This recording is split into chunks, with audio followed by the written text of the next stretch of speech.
আমাদের বিদ্যুৎ খাতে যে দুর্নীতি হয়েছে এই বিষয়টা খুব ডিটেইলস আমাদের জাতীয় স্থায়ী কমিটির সদস্য সাবেক বিদ্যুৎ প্রতিমন্ত্রী ইকবাল হাসান মাহমুদ টুকু তিনি একটা প্রেজেন্টেশন তৈরি করেছেন আপনাদের জন্য, এবং আমি মনে করি যে এটা শ্বেতপত্র প্রকাশের ব্যাপারটার চেয়েও একটু আকর্ষণীয় হবে, এবং যেটা আপনাদের রিপোর্ট থেকে নেওয়া সবকিছু, এবং সেগুলো সোর্সগুলো সমস্ত হচ্ছে আপনাদের রিপোর্ট থেকে এসছে, অর্থাৎ মিডিয়া রিপোর্ট থেকে এসছে।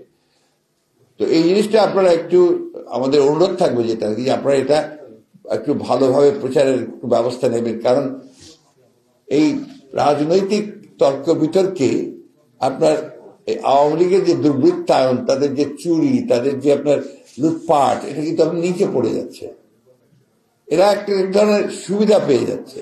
এই কথাগুলো আমাদের বারবার বলা দরকার। এই কথাগুলো না বললে আপনার আওয়ামী লীগের যে দুর্বৃত্তায়ন এবং আওয়ামী লীগের ধ্বংস করে দিয়েছে দেশটাকে, এটা আমি আমার যে ভাষায় বলতে যে পোকলা করে দিয়েছে, এটা কিন্তু মানুষ আস্তে আস্তে ভুলে যাবে। এই জন্য আমাদেরকে বারবার এটা বলা দরকার। আর যেহেতু আপনার এই খাতে সবচেয়ে বেশি দুর্নীতি হয়েছে বলে আমাদের কাছে মনে হয়েছে, সেই কারণে জনাব ইকবাল হাসান মাহমুদ টুকু অত্যন্ত কষ্ট করে এটা তৈরি করেছেন, এনে আপনাদের সামনে প্রেজেন্ট করবেন। আমাদের সঙ্গে আছে আমাদের আরেকজন অত্যন্ত প্রখ্যাত শ্রমিক নেতা, আমাদের জাতীয় স্থায়ী কমিটির সদস্য, সাবেক রাষ্ট্রদূত, আমাদের সকলের অত্যন্ত শ্রদ্ধেয় জনাব নজরুল ইসলাম খান। আমি এখন জনাব ইকবাল হাসান মাহমুদকে মাইক্রোফোন দিচ্ছি, তিনি আপনাদের সঙ্গে এই বিদ্যুৎ খাতে যে দুর্নীতি সে বিষয়ে আপনাদের সঙ্গে কথা বলবেন। আমি বিদ্যুৎ খাতের যে আওয়ামী লীগ ম্যাজিক দেখাতে চেয়েছিল, ম্যাজিক করতে যে বাংলাদেশের মানুষের কে সর্বশান্ত করে দিয়েছে। এবং আপনারা যারা এখানে আছেন প্রত্যেকে মাস শেষে বিদ্যুতের বিল পে করেন, আর বিশেষ করে প্রিপেড মিটার দিয়ে আপনারা যে বিল পেমেন্ট করেন, 100 টাকার কার্ড কিনলে 80 টাকা 20 টাকা চলে যায়, 80 টাকা থাকে বিদ্যুতের। এইভাবে আপনাদের পকেট কেটে নিয়ে যাচ্ছে ম্যাজিক দেখাতে চেয়ে, এবং এগুলো সবই বেশিরভাগ ক্ষেত্রে লুটপাট হয়েছে। তো আমরা অনেকদিন হলে স্টাডি করতেছি আওয়ামী লীগের যে উন্নয়নের যে স্লোগানগুলো চলছিল সেগুলোকে দেখে আমরা বিভিন্ন ক্ষেত্রে বিভিন্ন সেক্টরে আমরা এটা কাজ করেছি, কাজ চলছে আমাদের। বিদ্যুতেরটা আমি মোটামুটি শেষ করে, এখনো শেষ হয় নাই, তবে যতটুকু করেছি এর থেকে আপনারা একটা আইডিয়া পাবেন যে তারা মানুষকে বিদ্যুৎ দেওয়ার নাম করে মানুষকে কিভাবে আমাদের মানুষ পকেট কেটে নিয়ে গেছে, এবং এগুলো বৈদেশিক মুদ্রায় পেমেন্ট করতে হচ্ছে। এবং 2027 সালের পর থেকে এদেশে একটা ভয়াবহ ফরেন এক্সচেঞ্জ ক্রাইসিস হবে, এবং তার মূল কারণ হবে বিদ্যুৎ।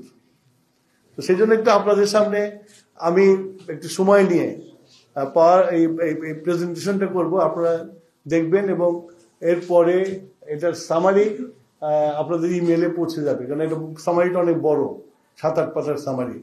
তো আপনাদের ইমেলে পৌঁছে দেওয়া হবে, এবং আমি আশা করি যে পত্র পত্রিকায় প্রত্যেকটা সেক্টর ধরে আপনাদের পত্রপত্রিকা আসা উচিত, এবং মিডিয়াতেও ইলেকট্রনিক মিডিয়াতেও আসা উচিত। এই জিনিসগুলো মানুষের জানা উচিত, কিভাবে মানুষকে পকেট কেটে বিদ্যুৎ দেওয়ার নাম করেছে, এবং আজকে বিদ্যুৎ স্বপ্ন দিতেও দেওয়া যাচ্ছে না, বিকজ অফ জ্বালানি কিনতে পারতেছে না আমরা। বিদ্যুৎ খাতের হচ্ছিল যে বিদ্যুৎ খাতটা তারা একটা